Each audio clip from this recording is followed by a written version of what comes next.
comigo em 2 Timóteo capítulo 1, versículo 2. Convido você a ficar em pé. Nós vamos continuar falando debaixo deste texto. Começamos na semana passada e vamos seguir. Missão ao meu alcance. E nós começamos a falar na semana passada debaixo do seguinte aspecto: a missão é sua. A missão é sua. A missão é minha. 2 Timóteo, capítulo 1, versículo 2, a palavra de Deus diz o seguinte: a Timóteo, meu amado filho, graça, misericórdia e paz da parte de Deus Pai e da de Cristo Jesus, Senhor nosso. Grande Deus, pedimos, ó Pai, a Tua graça mais uma vez na exposição da Tua palavra e que ela, Senhor, reverbere em obras práticas, em nome de Jesus. Amém. Podem sentar. Na semana passada, nós entendemos à luz das Escrituras que essa carta é para mim individualmente, é para você individualmente. E começamos a ver alguns atributos, aspectos, deveres e cuidados que nós devemos ter ao nos conectarmos com a palavra do Senhor e assumir a responsabilidade que é nossa. Semana passada falamos sobre uma fé não fingida, uma fé prática.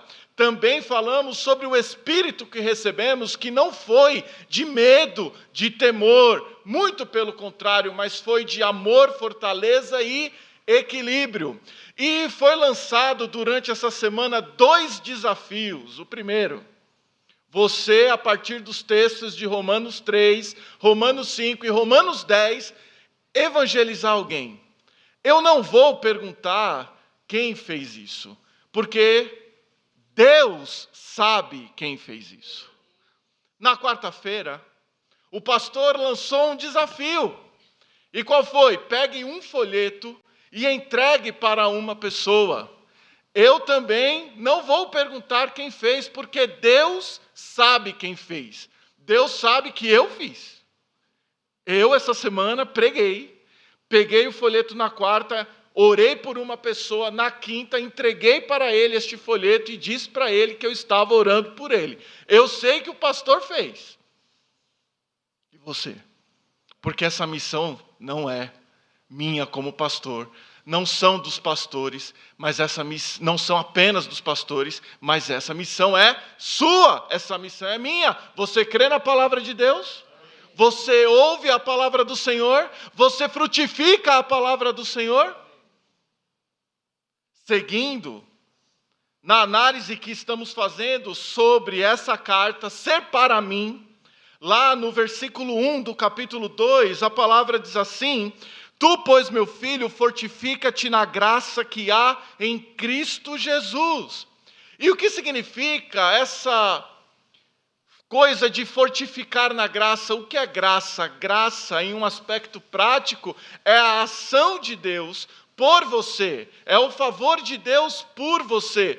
Deus enviou Jesus para nos salvar.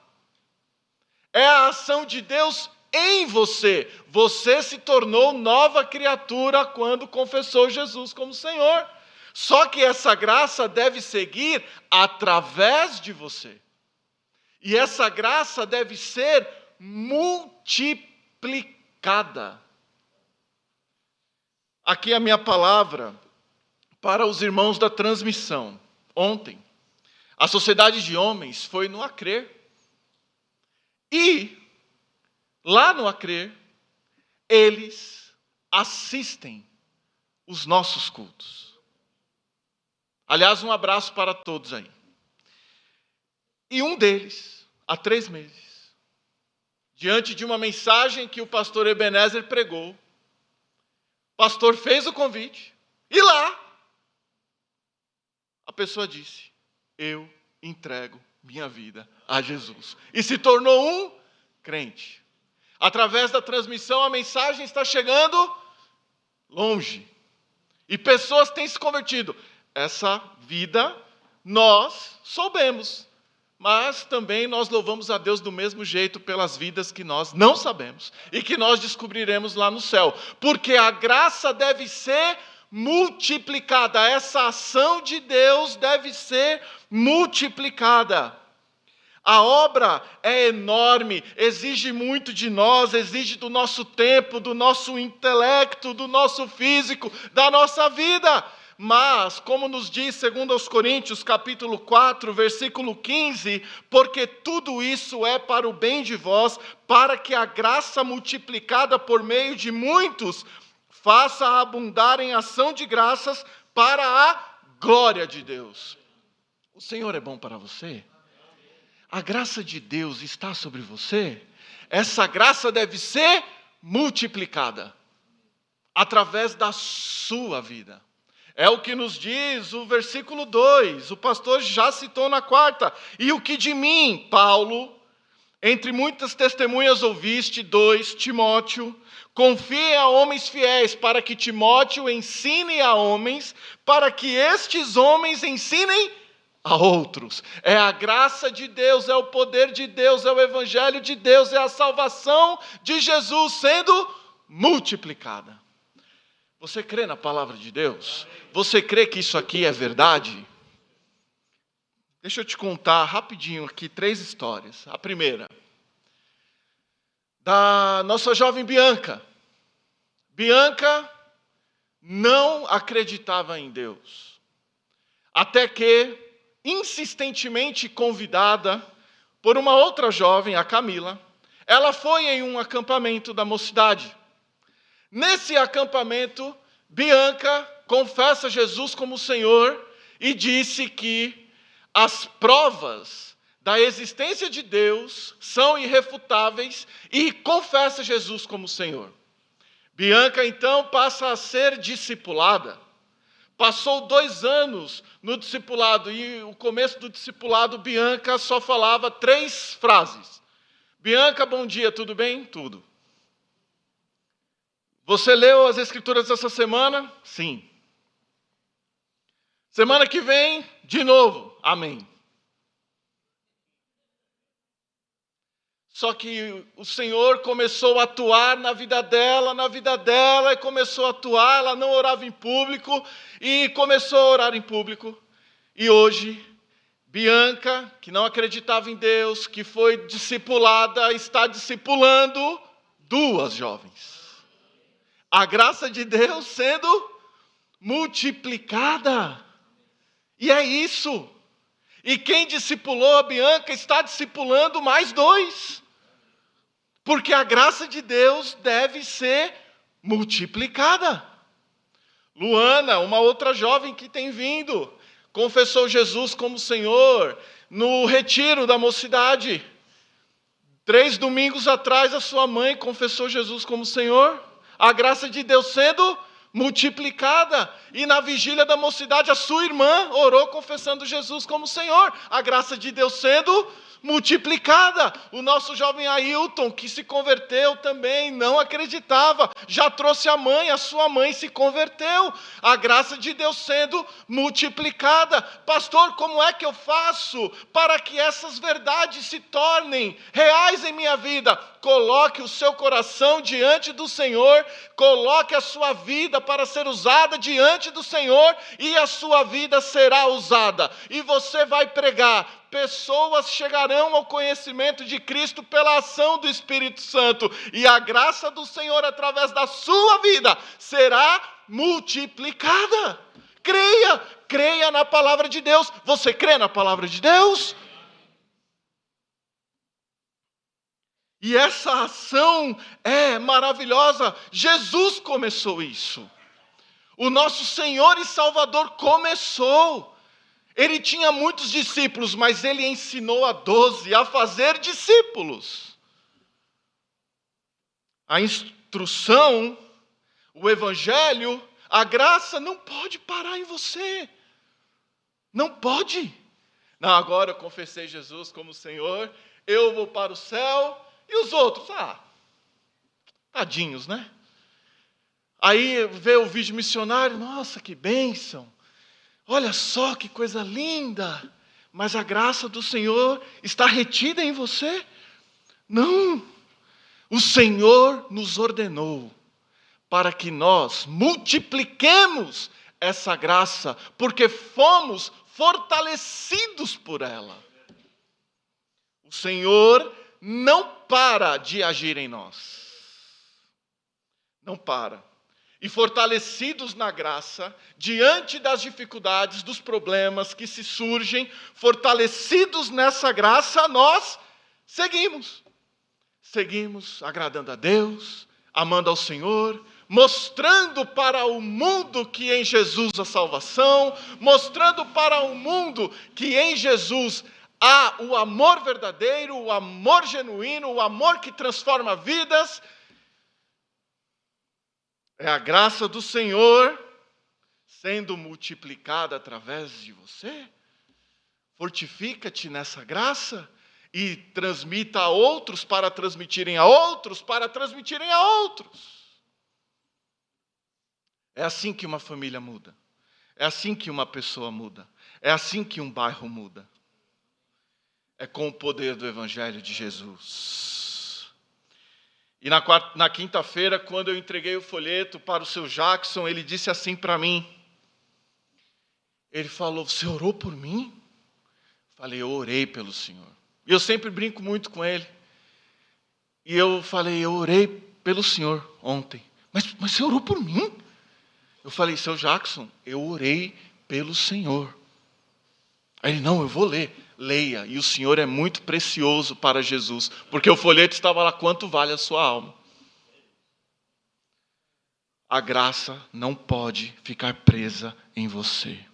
Se você não pregou o Evangelho, se você não prega o Evangelho, você está em desobediência direta a Deus. Direta, frontal mesmo. Me perdoem a expressão, de maneira descarada, em desobediência. Em nome de Jesus. Não permita que a sua vida retenha a graça. Mas, em nome de Jesus, decida nessa manhã, decida claramente, de maneira frontal, de maneira comprometida, a multiplicar a graça que foi dada a você por Jesus. Lá no versículo 4, há uma outra instrução. Ninguém que milita se embaraça com negócios desta vida. Por quê? Porque quer agradar àquele que o alistou para a guerra. E o que tem de crente embaraçado com as coisas dessa vida é uma coisa impressionante. Servir ao Senhor, não, mas eu estou tão enrolado com o meu tempo. Aí vai ver o tempo do camarada, é um tempo com coisas dessa vida que daqui a 100 anos não vai fazer diferença nenhuma. Que daqui a 100 anos, assim, sendo bem otimista, né? Porque ao olhar aqui, 60 anos é o número ideal. Não vai fazer diferença nenhuma. Então, para que você que foi alistado, para essa guerra, está preso com coisas dessa vida? E, obviamente, você sabe o que eu estou dizendo. Eu não estou falando para você pedir demissão do seu emprego, nada disso. Mas eu estou falando para que você viva Mateus 6,33 na prática. Você não precisa se preocupar com o que você vai comer, com o que você vai beber, com o que você vai vestir, porque Deus vai prover isso para você. Deus vai prover, isso é promessa, mas você deve, como eu, buscar primeiro o reino de Deus. E buscar primeiro o reino de Deus é se conectar com as coisas de Deus. É assim, mas eu posso ganhar mais, mas será que eu preciso disso? Ou eu posso servir mais? O que eu vou escolher? O que eu vou escolher? Porque você, querendo ou não, você está alistado para a guerra. E a fim de agradar a Cristo, porque, irmãos, Não é a nós, pastores. Não é a nós, pastores. Não é. A fim de agradar a Cristo, eu não vou ficar preso, não vou dar mais do que eu tenho dado do meu tempo para as coisas dessa vida, porque eu tenho que me sustentar, mas eu vou focar mais no Senhor aqui. Eu vou servir mais aqui. E o que é que diz Hebreus 6,10?